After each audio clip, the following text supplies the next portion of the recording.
Hello, everybody. This is Carlos Petroni, Leon Perez for some, uh, from the Daily Socialist. I'm going to tell you what is going on in Portland since last May when George Floyd was assassinated by cops in Minneapolis, and he was filmed doing that. A big, huge movement for social justice developed throughout the country with massive demonstrations in almost every big city.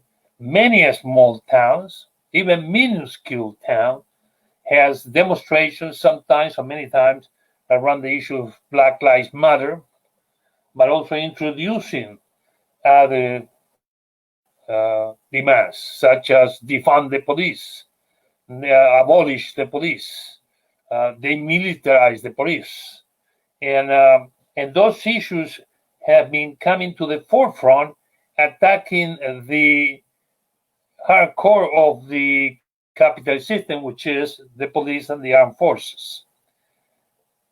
But it is a battle in this movement that has been taking place for the last 67 days that emerged as a symbol of what is going on.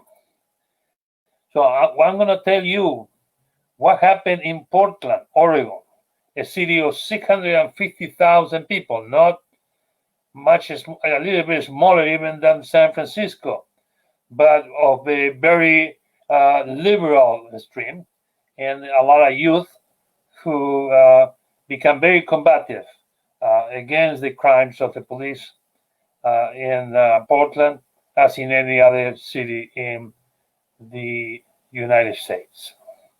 So let me introduce you a little bit the movement that has been developing in this few months.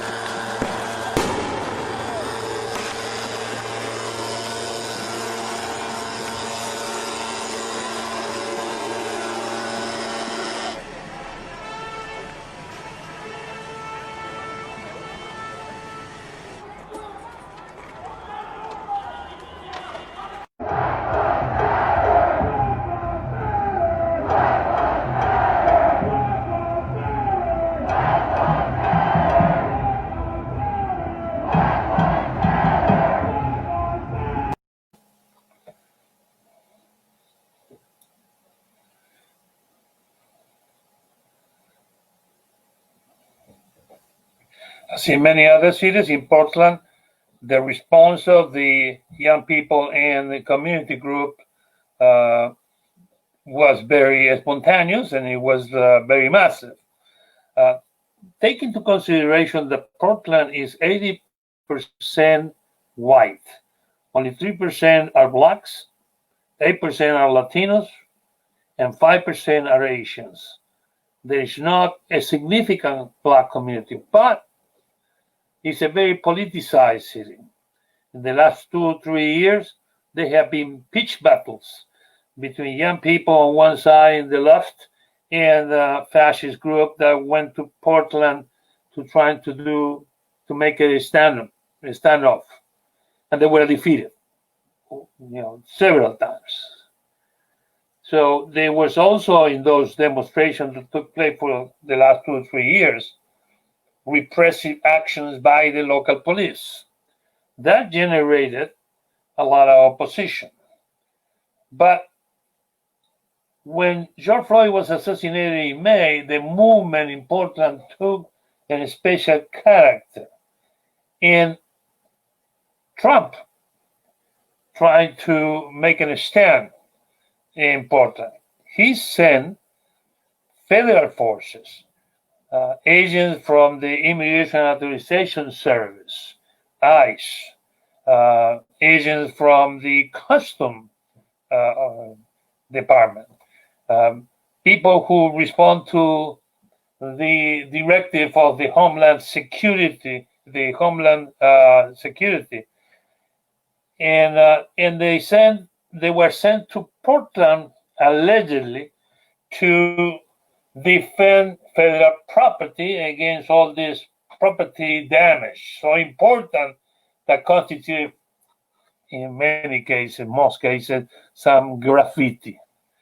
These federal officers were filmed kidnapping people in the street, blocks away from the federal court house that became the center of the demonstrations in the city center of Portland, and taking them away in unmarked cars, and the officers were acting without proper police identification of anything. This created a situation of indignation in the population, particularly among young people, that started to militantly start, demonstrating in front of the courthouse and against the presence of the federal forces in the city.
After 65 days, resistance against racism in Portland is staying strong.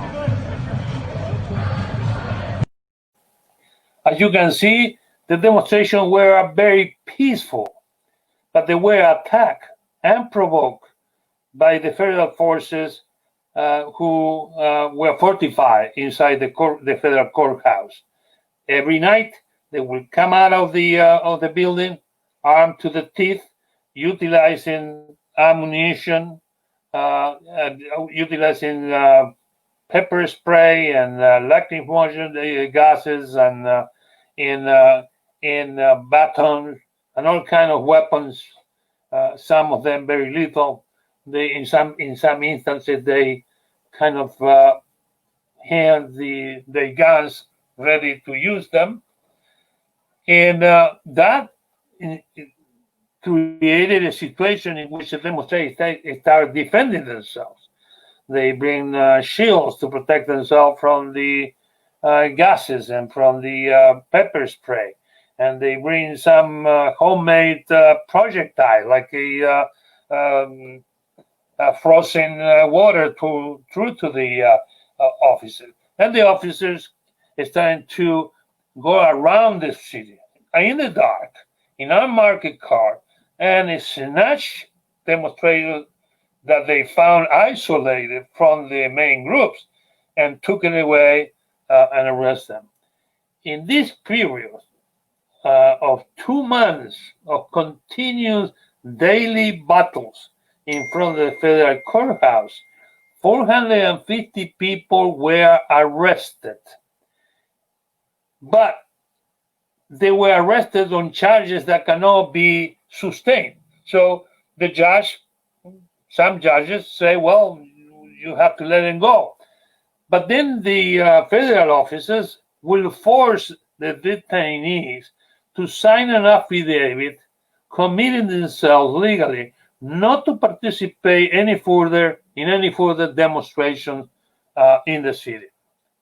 This is blatantly illegal and unconstitutional, and now is being challenged. But that's the way they found to start to diminish or deplete the forces of the most radical wing of the movement. The radical wing that not only wanted to demonstrate against them and against police abuse in the country, demanding no justice, no peace, abolish the police, but they were also for self-defense. The more important integral part of the movement that is against those who hold all the weapons against the population. So at some point, the demonstrations started again and again and again and every day. The local politicians, mostly Democrats, will demand that the federal forces will be withdrawn. When I went there to Portland, I could see why. In thousands of houses and businesses, there are signs supporting the demonstration, supporting the young people demonstrating against the cops. Signs of Black Lives Matter were in hundreds of businesses, and so in windows of people in their homes. So it was an enormous sympathy, and most of the demonstrators, thousands of demonstrators that will come daily to demonstrate in front of the federal courthouse, were neighbors in the city. So they counted on an enormous support. So the authorities who are Democrats, they will say, well, okay, this is an occupation force, you have to withdraw it. We demand that but to what point really the Democrats were against them? Well, I will tell you in a minute when we come back from another small movie video about demonstrations there.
So last week, on Wednesday of last week, the local Democratic Party politicians and the governor of Oregon, where Portland is located, struck a deal with the federal government.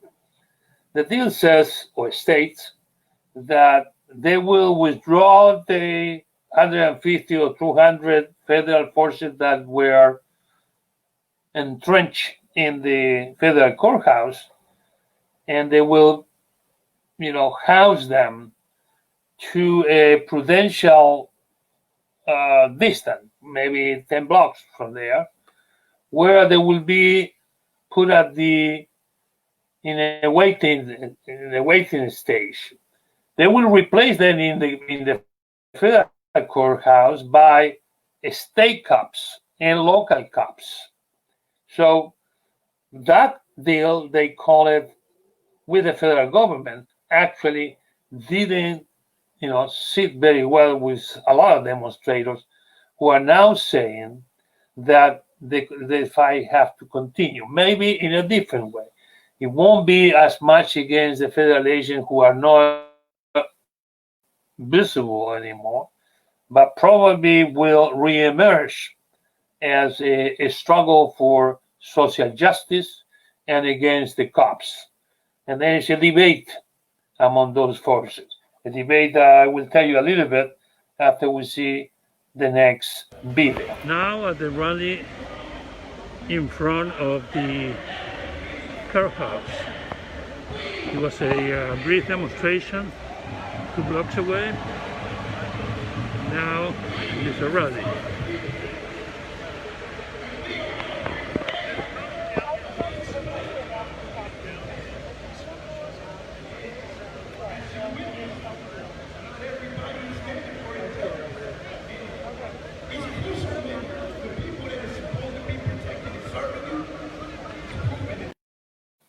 This is a rally that took place yesterday. Now at the rally in front of the courthouse. It was a brief demonstration 2 blocks away. Now it is a rally.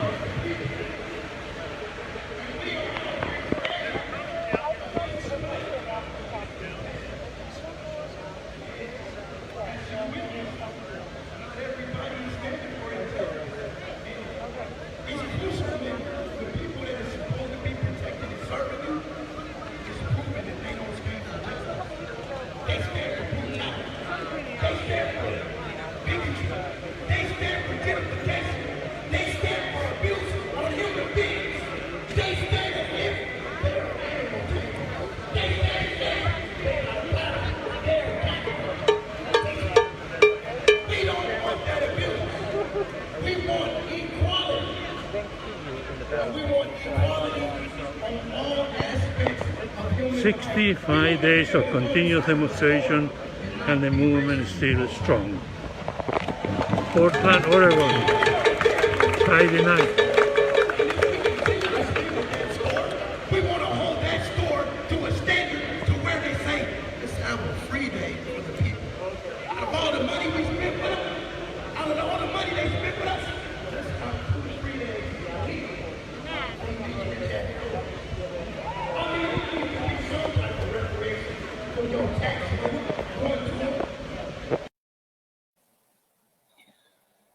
And as you can see, a lot of people are now continue to demonstrate, even though the federal forces has withdrawn, or at least they are at a prudential distance and not visible to the population. Now it's a debate now going on in the movement. The Democratic Party that intends to co-opt the Black Lives Matter movement and all the protests around the country are telling people, okay, the best way to fight for the Black Lives Matter and to obtain social justice is to vote for Biden in the November 3 election. Both Democrats, and everything will be solved because everything is responsibility of the Republicans and Trump. Is that true? Not at all.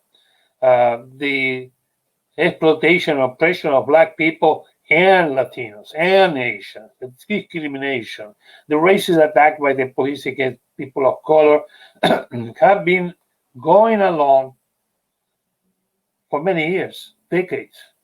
And many governments has passed that were Democrats and then they were replaced by Republicans. And throughout that period, both Democrats and Republicans has armed the local and state police to their teeth. They have armed them to fight a civil war against the civilian population, not to supposedly protect them. They are trained to discriminate. They are trained to be suspicious of everybody, every person of color. They are trained to use lethal weapons for minuscule offenses on the street. So both Democrats and Republicans are responsible for what happened today.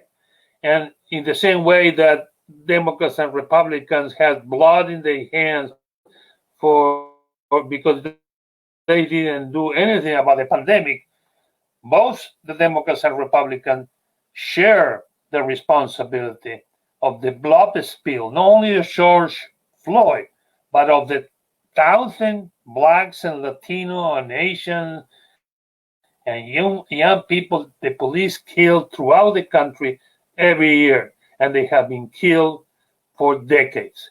So this debate is really about what we will have to fight for.